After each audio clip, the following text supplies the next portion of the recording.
Hello guys, good day. Gusto lang na ako share ang mga instant nga pagkaon dinhi sa Qatar. Saan na available ang saging gikan sa Pilipinas, chips and roti. Ang roti tag 1 real, upat na ang sulod ana guys. Or kubos kani ang yogurt. Dandi ang brand. Yogurt na siya guys.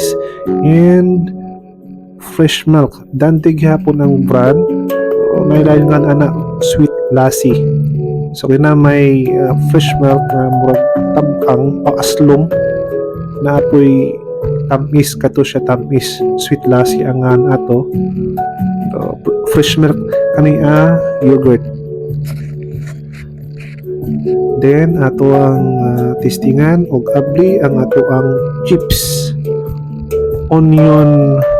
Onion chips siguro na siya guys ang brand, diba? Pero halos parehas na siya ug lasa sa piatos kani tumagiablihan ang roti atong gipilo atong gidip sa yogurt.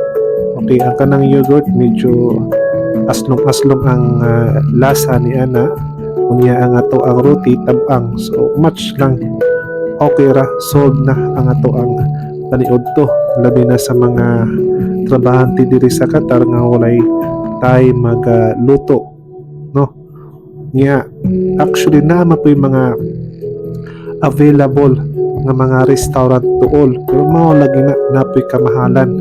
Kasagaran ang mga pagkaon chicken and beef, presyo na niya mag-range siya sa 10 real to pataas. Siguro 10 real to 25 real, depende na siya sa pagkaon. Average is 15 real. Biryani, grilled chicken. So kung ganahan ka magtipid, solve na ang ingana nga klase sa pagkaon.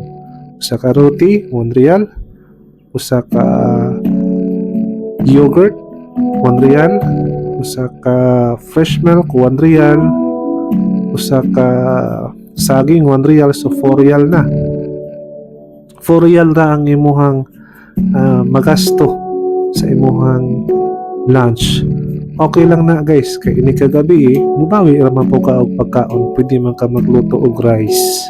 So depende sa unsa imuhang gustong isud-an, pwede isda, pwede vegetables. Kung gusto ka sudan po og vegetables, doon laman po ang mga grocery nganhi. So gabi na kay time di na ka magluto. So muna siya guys, sige lang taghungit ani ato na may paspasan og kaon kay aron dali ra ta mahuman, kay nagdali ta sa oras. Importante kayo ang oras sa ato labi ng mga OFW nga nagtrabaho dinhi sa Qatar o sa bisan asa man nga nasod. So guys, sa mga gusto instant na nagtrabaho sa Qatar o nagtrabaho sa Saudi, available na siya nga mga pagkaon. O sa mga gusto po mag Saudi, mag Middle East o mag Qatar, na nag-search sa mga pagkaon, na mao na siya ang barato o instant o available po sa mga gagmay nga mga tindahan. Kanan nahuman na gyud ato nang punitan ng ato ang saging, at least kay padugang-dugang sa kabusog, no? Kay murag dili naman siguro enough ang katong gikaon na ko nga kubos ug yogurt. So mao na siya guys. Actually duha na ka saging ang ako ang gipalit. Kung sa Pilipinas ang saging gina-chop nga niya guys, mahal kay ang saging. Tag na 6 real to 7 real. Kung imo na nang i-convert sa Pilipinas, usa gatos na po na guys. So mao na siya, no? Saging na pod. Ako wala jud semana nga dili ko mo palit og saging, labi nag mga saging nga gikan sa Pilipinas, para suportahan po nato, no, ang produkto nga gipadagikan sa Qatar na niya sa gikan sa Pilipinas paingon nga niya sa Qatar. So the best to ang quality sa mga saging mula sa Pilipinas. Actually dili lang Pilipinas ang nag-supply o saging dinhi sa Qatar o sa ubang Middle East, sa ubang nasod. Napay mga laing nasod nga nag-supply pud og saging. Pero the best yun ang saging sa Pilipinas. Sa makakita kong brand nga gikan sa Pilipinas, mao yun na ako ang paliton.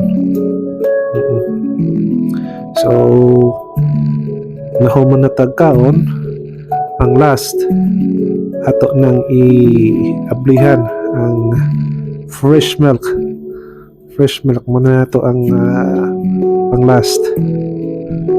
Tamis-tamis ang iyang lasa ana, basta makainom gani ko fresh milk and yogurt guys, lami jud kayo ang ako ang tulog. Kay ang amo ang off duty is 2 p.m. until 5 p.m. So napakoy time nga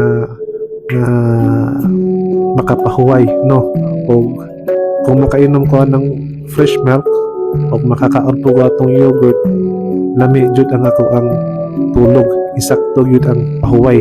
So mawala na guys, daghang salamat sa